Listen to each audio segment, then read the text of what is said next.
Super 8-এর বাংলাদেশের mission শুরু হবে টিম অস্ট্রেলিয়ার বিপক্ষে।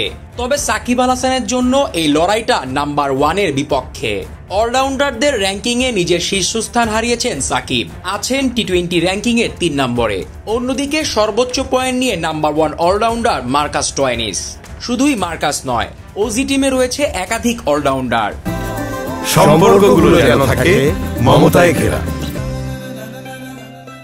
তারকা ঠাসা অস্ট্রেলিয়া ও তাদের অলরাউন্ডারদের বিপক্ষে জ্বলে উঠবেন তো সাকিব আল হাসান। আন্তর্জাতিক র্যাঙ্কিংয়ের কোনো ফরম্যাটে আর 1 নাম্বার অলরাউন্ডার নন সাকিব আল হাসান। 218 রেটিং নিয়ে টি-20 র্যাঙ্কিংয়ে 3 নম্বরে আছেন সাকিব, যদিও কদিন আগেই ছিলেন 5 নম্বরে।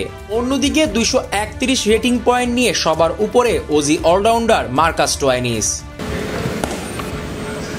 বিশ্বকাপে গ্রুপ স্টেজে এই দুজনের পারফরমেন্স দেখা যাক এক নজরে। গ্রুপ পর্বে স্টোয়নিস করেছেন 156 রান। অবাক করা বিষয় তার স্ট্রাইক রেট। 190+ স্ট্রাইক রেটে এই রান করেছেন তিনি। 3 ইনিংসের মধ্যে 2টাতে করেছেন 50+। ছক্কা আঁকিয়েছেন 10টা। নামের পাশে আছে 13টা 4-এর মারও। ব্যাটার স্টোয়নিসের চেয়ে অনেক পিছিয়ে সাকিব আল হাসান। বিশেষ করে গ্রুপ স্টেজের প্রথম 2 ম্যাচে সাকিব ছিলেন একেবারেই ফ্লপ। ব্যাটার সাকিব অবশ্য ঘুরে দাঁড়ান তৃতীয় ম্যাচেই। নেদারল্যান্ডসের বিপক্ষে অপরাজিত 64 রানের একটা ইনিংস খেলেন সাকিব, বনে যান ম্যান অব দ্য ম্যাচ। তবে ব্যাটার স্টোয়নিসের তুলনায় গ্রুপ স্টেজে পিছিয়ে ব্যাটার সাকিব। 4 ইনিংসে ব্যাট করে এমপি সাকিব করেছেন 92 রান। স্ট্রাইক রেটটা 110-এর চেয়েও কম। 4 ইনিংসে একটাও ছক্কা হাঁকাতে পারেনি সাকিব আল হাসান। এ তো গেল স্টোয়নিসের সঙ্গে ব্যাটার সাকিবের তুলনা। এবার দেখা যাক বোলিং পারফরমেন্স। দুজনের বোলিং পারফরমেন্স একই। 2টা করে উইকেট পেয়েছেন এই 2 অলরাউন্ডার। কাকতালীয় ব্যাপার, দুজন 2টা উইকেট পেয়েছেন একটা ম্যাচেই। বাকি ম্যাচে দুজনেই ছিলেন উইকেটবিহীন।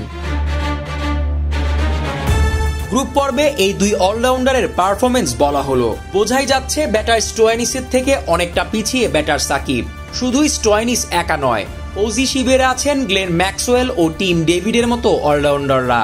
সেক্ষেত্রে অস্ট্রেলিয়ার বিপক্ষে ব্যাট ও বল হাতে এক্সট্রাঅর্ডিনারি কিছু করতে হবে সাকিবকে। কেননা অস্ট্রেলিয়ার তারকা অলরাউন্ডারদের ভিড় থাকলেও বাংলাদেশের অলরাউন্ডার মানেই সাকিব আল হাসান। এছাড়াও র্যাঙ্কিং এর শীর্ষস্থান হারানো স্টোয়নিসের সাথে টক্কর দেওয়ার ব্যাপারটাও থাকছে। অলরাউন্ডারদের নাম্বার 1 এখন নেই তার সিংহাসনে। তাই সাকিব ভক্তদের কাছে ম্যাচটা শুধুই বাংলাদেশ ও অস্ট্রেলিয়ার মধ্যে সীমাবদ্ধ নয়, বরং তারা চান তাদের মহাতারকা জ্বলে উঠুক সদ্য নাম্বার 1 হয়ে ওঠা স্টোয়নিসের বিপক্ষে। সাকিব কি পারবেন অস্ট্রেলিয়ার বিপক্ষে নিজের ইম্প্যাক্ট রাখতে? সেটা দেখার অপেক্ষা থাকলো এদেশে ক্রিকেট ভক্তরা, থাকলো সাকিব ভক্তরাও। Zishan Ahmed, BD cric time.